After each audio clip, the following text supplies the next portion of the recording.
Hey everyone, it's Carissa at Sprinkled with Glitter, and I am here today as a part of the Pretty Pink Posh August release blog hop. So you can see some of the newest Pretty Pink Posh products here, and I'm going to walk you through them.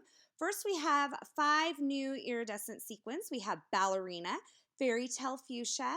This green on the bottom is Peacock Feathers, and then Ocean Spray and Blue Lagoon. And these are some really awesome colors. They are only available in the 6mm.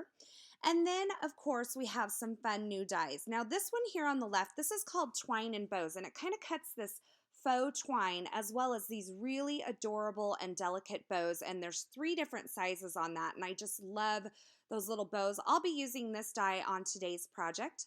There is also the storybook die, and I love that there's stitching around the edge of these, and also the stitch speech bubble dies, which I'll be using in this project as well. So let's get started with the project. I'm going to be doing a little ink blending, and I wanted an ink that coordinated really well with these ballerina sequins. So I've chosen this Avery Elle pigment ink. This is the Orchid pigment ink, and you can see how beautiful those sequins and that ink look together. And I'm going to be using this Heidi Swapp triangle stencil to create kind of a partially ink blended background. So I'm just adhering this to my craft mat using a little post-it tape. And then I'm going to be using my Tim Holtz mini ink blending tool to blend some of this Orchid pigment ink on. Now my goal is to kind of make it the darkest at the right side of the card and kind of let it fade out into white. So this is not going to be a totally covered background. It's just kind of creating a layer or a base for the other items that I'm going to layer on top of it. So I just kind of keep tapping my ink blending tool into the ink and then blending it out. And then once I get it where I think I want it, I can kind of lift it off here. Now, I was pleased with the way that it was looking, but I wanted to add a little bit more, so I just kind of laid it back down.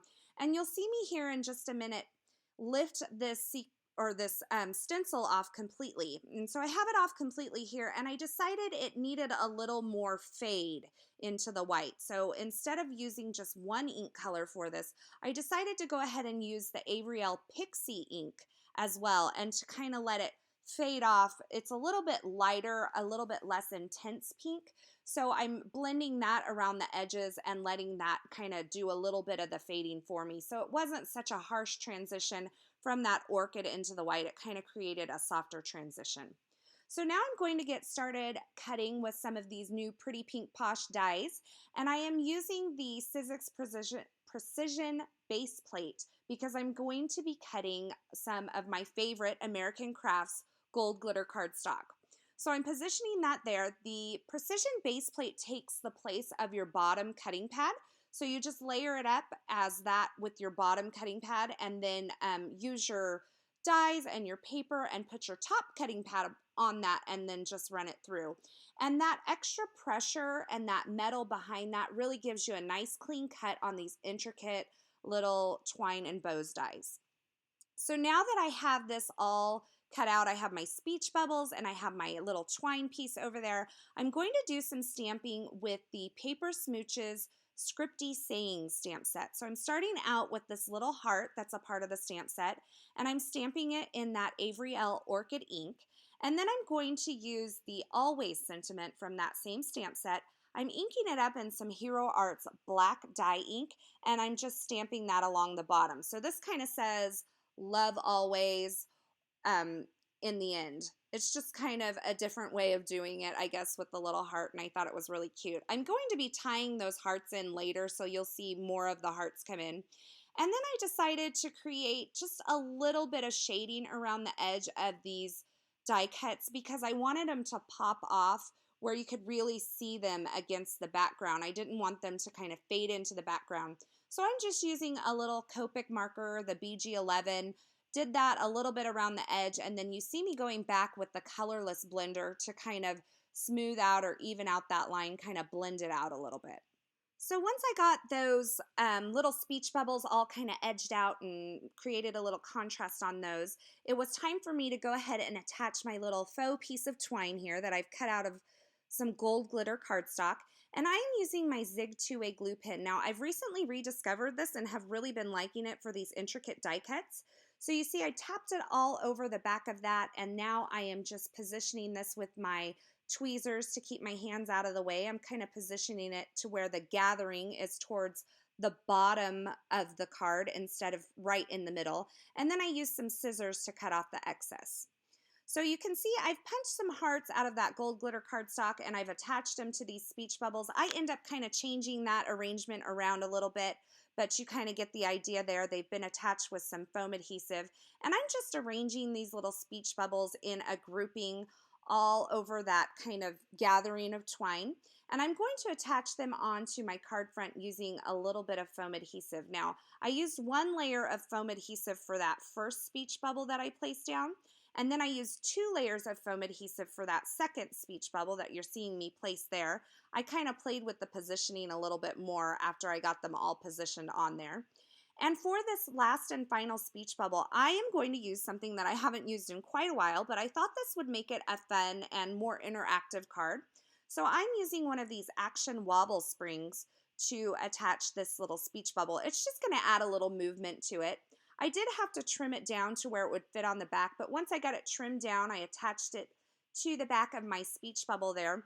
And because I wanted it to have even more dimension and stick up even further, I added a little foam adhesive to the back of that backer piece on the action wobble. It did not affect the way that the action wobble spring moved.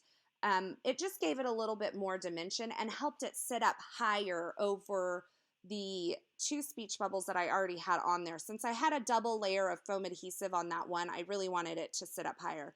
And you can see once I attach it there, you get a little bit of movement and it's just kind of a fun surprise for the recipient. So now that I have my speech bubbles in place, I'm going to go ahead and add some sequins. I used a mix of these ballerina sequins, and I also mixed in some of the 4mm sparkling clear sequins from Pretty Pink Posh, which are still my all-time favorite. I love them because they go with anything. And I'm going to attach them onto my card front using some of this multi-matte medium from Ranger. And then I'm using some pattern paper. This is from the Simple Stories I Am 6x6 paper pad. I've created a few little banner pieces that are sticking out of that bottom speech bubble there. And then I found this little loved sentiment that was kind of a part of those journaling blocks, and I just cut it out using some scissors and added it onto the card front using some tape runner adhesive. I just thought it was a fun addition to my card and something that I don't do very often.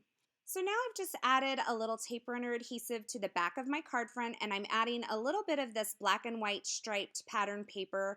I just love the contrast that this gives the card. You know, you have the soft, really nice ink blended background and those soft fun sequins, and then that nice bold black and white pattern, and I just love that. And I'm going to add a little bit of fun foam behind this card front, so I just used my HEG gun to add a little adhesive and then added that fun foam behind it. Now for my card base, I decided to do something a little bit different as well. I am using the Simon Says Stamp Fog cardstock. I've cut it to 4 1/4 by 11, and then I'm going to score it using my Teflon bone folder at 5.5 inches, and then I'll just give it a nice good crease with that Teflon bone folder. And I did decide to go ahead and round the bottom right-hand corner of both of these pieces because the foam didn't go all the way to the corner of that card front. I was okay adding that. And then I found if you want to use a tape runner for the foam, the fun foam on the back of your cards, I found that the HEG gun works the best out of most of the other tape runner adhesives that I've tried, but you can also use the double-sided Be Creative tape as well. So I decided I couldn't complete this card without adding one of those adorable little bows. So I have this little cluster of mini banners that I had attached under that speech bubble there on the bottom, and I'm just adding that little gold glitter bow to that, and then I just attached it back to the front of my card using a little bit of foam adhesive. And that completes my card for today for the Pretty Pink Posh August release blog hop. As always, I will have all the products listed in the description at YouTube, as well as over at my blog at sprinkledwithglitter.com. Also over at my blog, I will have a complete list of the blog hop stops along the way where you can enter to win one of 2 $25 Pretty Pink Posh gift certificates by commenting on any or all of the blog hop posts along the way. Thanks for stopping by today. I hope you've enjoyed this video. If you did, go ahead and give it a thumbs up. And until next time, I hope you have a fabulous day.